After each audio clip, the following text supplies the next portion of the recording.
So what happened to the 3 days of darkness that everybody was talking about that was supposed to happen from the 21st to Christmas? That's just not happening.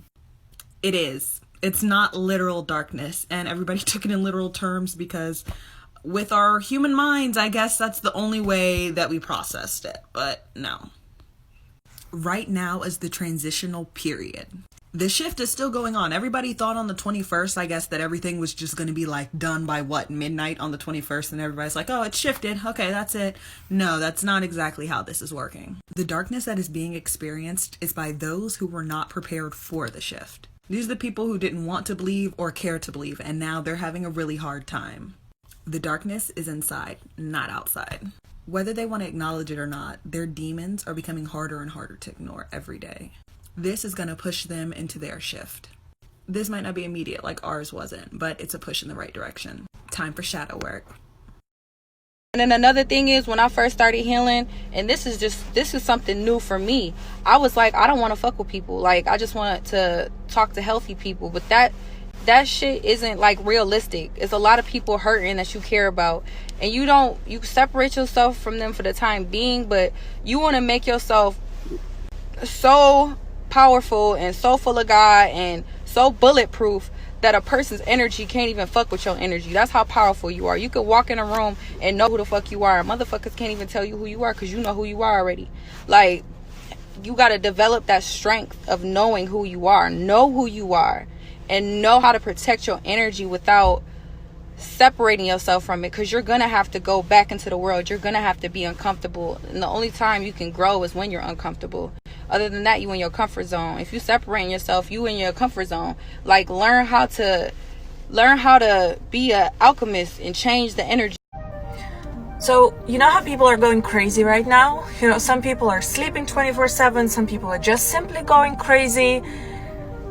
Here's something for all of us to understand. We literally are the resource for our own energy. Our attention, our physicality, and our language create our energy. If our attention goes to something negative, we will be lacking energy. If our physicality, if we're like, ugh, we will be lacking energy. And if we're all excited, then we will create our own energy. And our language, if we wake up saying, oh my God, I'm just so tired, versus, yes, I want to do this, I'm so tired of this. We literally create our own energy. We're the expanders of the external resource of energy. Am I really powerful enough that when I ask for something, it will be given to me straight away? The answer to the question is yes, yes, yes, yes, yes, yes, yes, yes, yes. When we talk about this vibrational escrow, we're not kidding you about it. You get it that before there is any manifestation, there is a pre-paving of vibration or thought first. And once something has been thought into alignment, then and only then does the manifestation come about. So when you have those sort of interesting signs, what it means is you're on the vibrational wavelength of the answer to your question. And the universe literally is just feeding you a never-ending stream of those kinds of signs, leading you in the direction of the fulfillment of your never-ending stream of expanding ideas of how life would be better for you. They have us go to college just to make us alcoholics, while they fill our brains with bullshit as they're emptying our wallets. Act like prophets just to make a profit. They must think I'm stupid. I ain't gonna fucking listen. I don't wanna face the music. These politics and racists only wanna just abuse us, use their power to enslave us, leaving normal people useless. I'm sick of being chained. It's time to rise up and refuse it, but it'll have to be tomorrow, cause tonight I'm at the movies. Why do people love this stuff? Well, I'm going to argue it's three things. People like salty things, they like fatty things, and there's something called casomorphins in the cheese. I want to tell you about all this stuff. So salt is added in quite liberal quantities as cheese is made, and that's to kill the or stop the bacteria from continuing to ferment it into mush. So they throw a lot of salt in, and that kind of makes everything stop, and it adds a flavor that people like. The greasiness everybody is aware of when you're washing your hands after eating pizza, that dairy fat is all over your fingers. And I'm going to argue that people like the combination of fatty, salty. That's why we like French fries and potato chips. But casomorphins are interesting. They are opiates. Have you heard of these? These are opiates. When I say opiates, I mean that they are in the same chemical class as heroin, or morphine, or Demerol, or any kind of narcotic painkiller, but they form as the casein protein is broken down in digestion. A typical protein is a string of beads. You look at it under a powerful microscope. There's all. How do you start or facilitate your own spiritual awakening?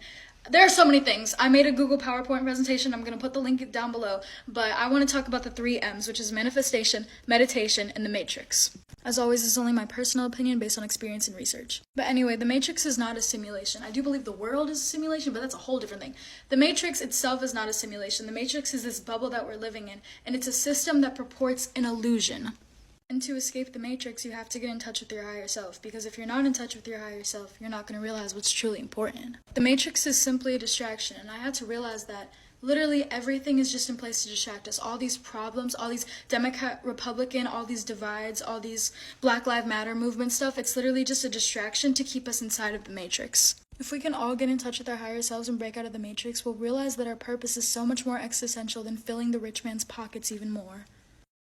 Let's deconstruct the distinction between the natural and the artificial. Typically, natural things are defined by their occurrence without human intervention, while unnatural or artificial objects are characterized by existence through human involvement. The problem with this dichotomy is we have conveniently forgotten that humans are naturally occurring animals. We are not some magical species that intervenes in the world without existing in it. In fact, our effect on the world is no more artificial than the effect that a beaver has when it builds a dam. Funnily enough, most people consider a man-made dam to be artificial, while a beaver dam is completely natural. We don't summon any unnatural forces to build our dams. We reshape the natural resources of our planet exactly the same as beavers do. Our socially constructed division between nature and the artificial reveals the underlying bias we have as we learn about the world. How could you understand math without learning to count with physical objects like your fingers? How could you understand language without experiencing something to communicate? Why are we incapable of conceptualizing more than the 3 dimensions we experience? It's impossible for humans to be truly objective because we project ourselves into the world in order to understand it. Our intuition provides useful shortcuts, but ultimately limits our potential for comprehension.